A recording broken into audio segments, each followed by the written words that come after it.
Welcome to Jet Hoist Safety Training. My name is David King. I'm an end-user specialist for Jet. My job is primarily to train people on the job site.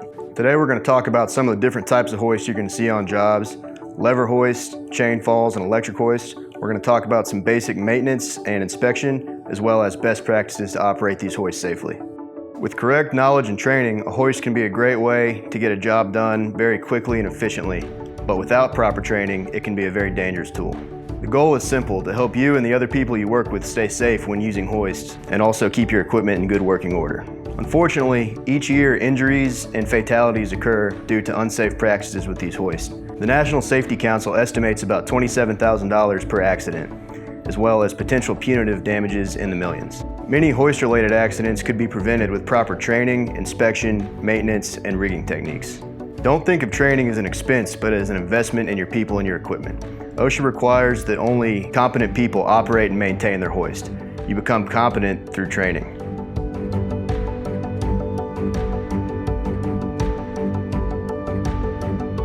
In this section, we're going to talk about the three types of hoist that we're covering in this training: lever hoist, chain falls, and electric hoist. Let's start with lever hoists. Lever hoists are able to pull 360 degrees as long as the hooks are aligned. Lever hoists are commonly used in shipyards, metal fabrication yards, with industrial contractors, on oil rigs, and with construction companies. Next, we have hand chain hoist, otherwise known as chain blocks or chain falls. Hand chain hoist operate in many of the same environments as lever hoist, but are only used to lift vertically, as opposed to in other directions like a lever hoist. Lastly, we have electric hoist. Like the hand chain hoist, this only lifts vertically, but is electrically driven and has a pendant control which allows the user to stand away from the load, ensuring safety. Now that we've covered the three most basic types of hoist, you should be more familiar with their job site nicknames and their uses.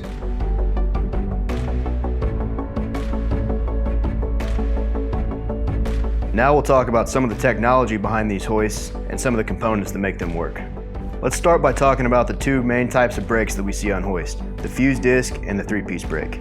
The one-piece fuse brake system actually has the brake pads attached to the ratchet here. This reduces friction between the ratchet, the brake pads, adding durability, decreasing friction, reducing swelling due to humidity, and decreasing downtime due to maintenance.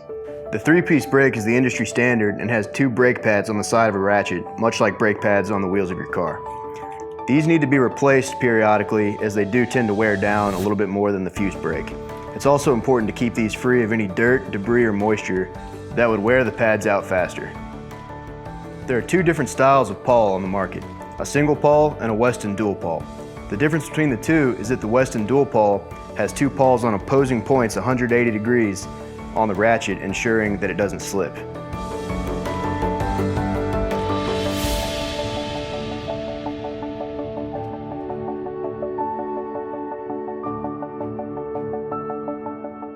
Let's talk about the two most common types of hook that we're going to see on our hoist. The first is your standard alloy hook. This is designed to bend before it actually breaks, giving you a visual indication that your hoist is overloaded. These types of hooks are meant to bear weight in the center of the belly of the hook, as opposed to the point.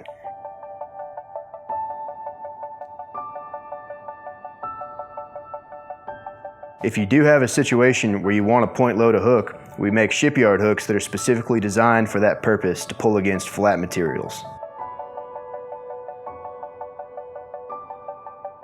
Shipyard hooks are great anytime you need to pull against a flat surface or don't want to use a sling. So if you're a welder pulling plates together, you could use two shipyard hooks to catch on the flat sides and pull. The benefit of the point loading on the shipyard hook is that it keeps your hooks aligned even if you don't have weight in the center of the hook belly.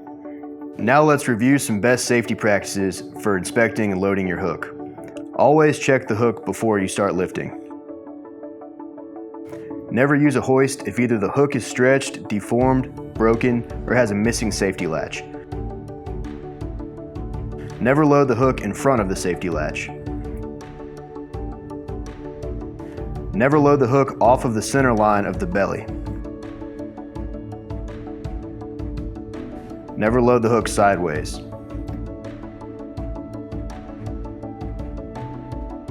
Never load the hook tip unless you're using a shipyard hook. Always refer to your owner's manual for safety measurements.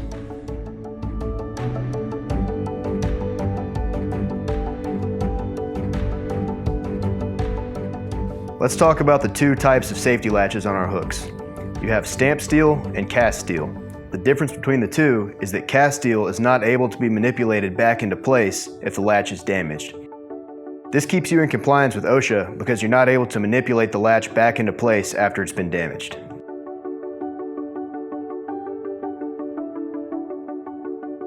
Always check your latches before lifting.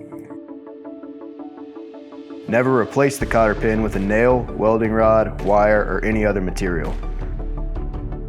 Always replace the safety latch and/or hook before placing the hoist back in service.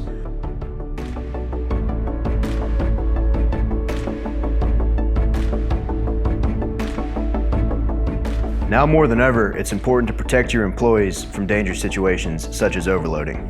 Overloading is what happens whenever you exceed the lifting capacity of the hoist. This is a violation for OSHA and is very dangerous and is a very common type of hoist failure. Some hoists have overload protection, which is a slip clutch mechanism that engages once that hoist has been lifted past its rated capacity. Overload protection is a great technology because it helps reduce human error on the job site when lifting.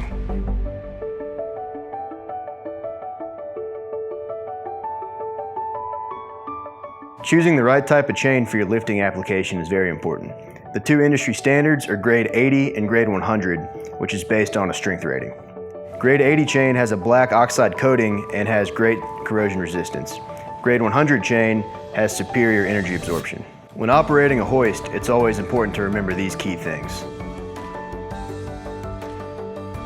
Never use your chain as a sling. Never allow your chain to set over sharp edges.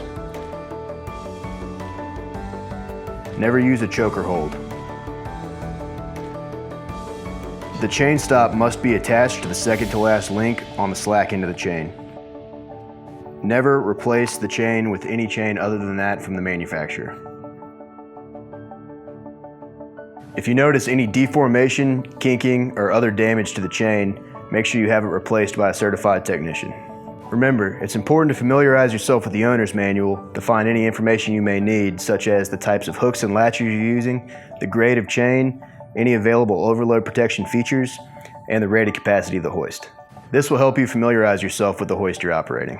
At this point, we'd like to talk about some do's and don'ts when operating your hoist. It's important to always refer to your owner's manual if you have any questions. Here are some pointers for inspecting your hoist before use. Always inspect the hoist for damage prior to use. If the hoist is damaged, do not use it until it's been repaired or replaced. Always take time to study the job to be performed and choose the safest method and the best hoist for the job. Never use a hoist to lift, support, or transport people, or to lift or support loads over people.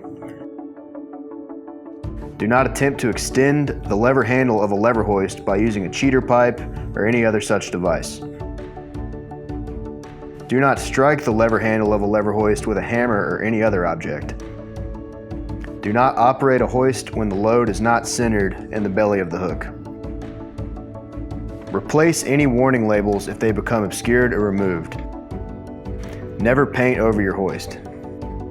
Do not allow the chain or hook to be touched by a live electrode, and make sure you prevent any weld spatter on the chain.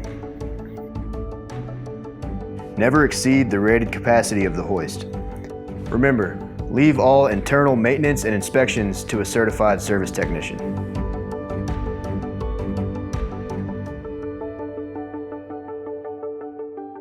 In this section, we're going to talk about maintenance and service, including terminology and types of service.